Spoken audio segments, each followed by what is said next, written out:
चंद्रशेखर आज़ाद भारतीय स्वतंत्रता के एक प्रमुख क्रांतिकारी नेता थे, जिन्होंने अंग्रेजी हुकूमत के खिलाफ सशस्त्र संघर्ष का नेतृत्व किया।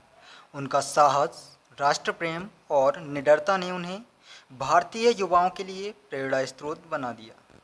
उनका असली नाम चंद्रशेखर तिवारी था, लेकिन आज़ाद नाम उन्होंने खुद को अंग्रेज़ों की गुलामी से मुक्त घोषित करने के प्रतीक के रूप में अपनाया था। चंद्रशेखर आज़ाद का संपूर्ण जीवन स्वतंत्रता के लिए समर्पित था और उन्होंने देश की आज़ादी के लिए अपने प्राणों की आहुति दी। प्रारंभिक जीवन और शिक्षा। चंद्रशेखर आज़ाद का जन्म 23 जुलाई 1906 को मध्य प्रदेश के झाबुआ जिले के भाभरा नामक ग्राम में हुआ था। उनका परिवार साधारण किसान था और उनके पिता पंडित सीताराम तिवारी और माता जगरानी देवी ने उन्हें सादगी और राष्ट्र प्रेम का महत्व सिखाया। चंद्रशेखर की प्रारंभिक शिक्षा गांव में ही हुई, लेकिन बचपन से ही उनके मन में स्वतंत्रता के लिए एक गहरा आकर्षण था। बचपन में ही वह महात्मा गांधी के असहयोग आंदोलन से प्रेरित हुए और मात्र 15 साल की उम्र में उन्होंने इस आंदोलन में भाग लिया। ब्रिटिश सरकार द्वारा गिरफ्तार किए जाने पर जब उन्हें जज के सामने पेश किया गया तो उन्होंने अपना नाम आज़ाद, अपने पिता का नाम स्वतंत्रता और अपना निवास स्थान जेल बताया। इस घटना के बाद से ही उन्हें चंद्रशेखर आज़ाद के नाम से जाना जाने लगा। हिंदुस्तान रिपब्लिकन एसोसिएशन से जुड़ा। महात्मा गांधी द्वारा असहयोग आंदोलन को वापस लेने के बाद चंद्रशेखर आज़ाद का झुकाव क्रांतिकारी आंदोलनों की ओर हो गया।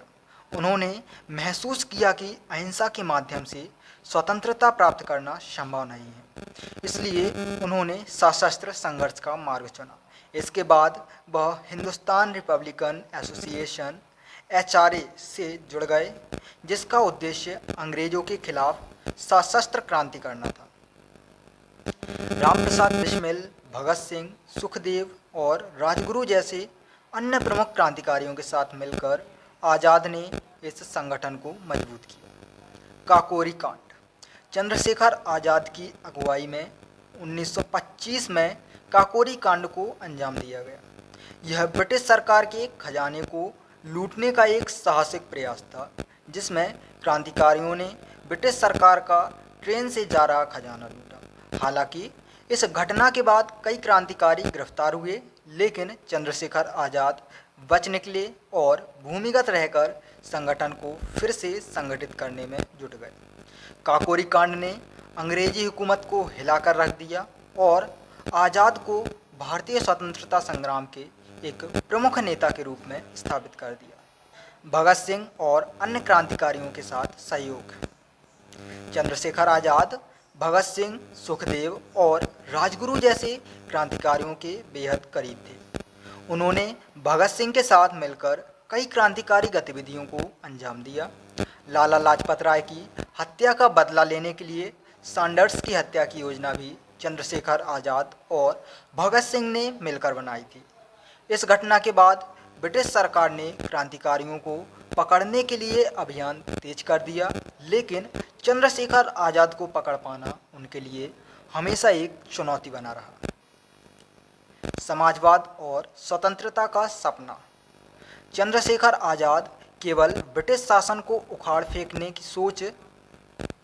समाजवाद और स्वतंत्रता का सपना। चंद्रशेखर आज़ाद केवल ब्रिटिश शासन को उखाड़ फेंकने की सोच नहीं रखते थे, बल्कि उनका सपना एक ऐसा भारत बनाना था जहां समानता, स्वतंत्रता और समाजवाद का आदर्श स्थापित हो।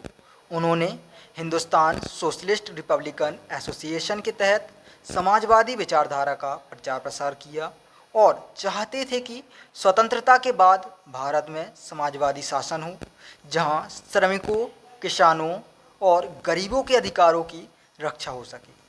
उनका मानना था कि केवल राजनीतिक स्वतंत्रता पर्याप्त नहीं है, बल्कि आर्थिक और सामाजिक समानता भी होनी चाहिए। अंतिम क्षण और बलिदान।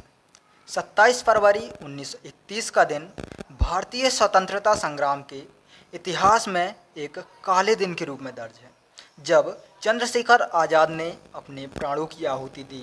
इलाहाबाद के अल्फ्रेड पार्क में पुलिस ने उन्हें घेर लिया। कई घंटे तक चली मुठभेड़ के दौरान उन्होंने कई ब्रिटिश सैनिकों को घायल किया, लेकिन जब उन्होंने देखा कि उनके पास अब केवल एक ही गोली बची है, तो उन्होंने खुद को गोली मार ली। वह अंग्रेज़ों के हाथों गिरफ्तार होकर कभी भी जीवित नहीं रहना चाहते थे। उन्होंने अपने शब्दों को सच कर दिखाया। आज़ाद थे, आज़ाद हैं और आज़ाद रहेंगे। चंद्रशेखर आज़ाद की विरासत।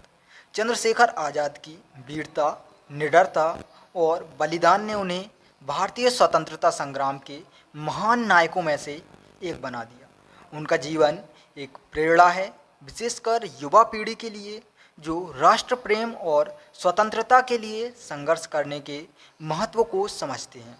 उन्होंने अपनी पूरी जिंदगी भारतीय स्वतंत्रता संग्राम के लिए समर्पित कर दी और अपने सिद्धांतों पर अडिग रहे।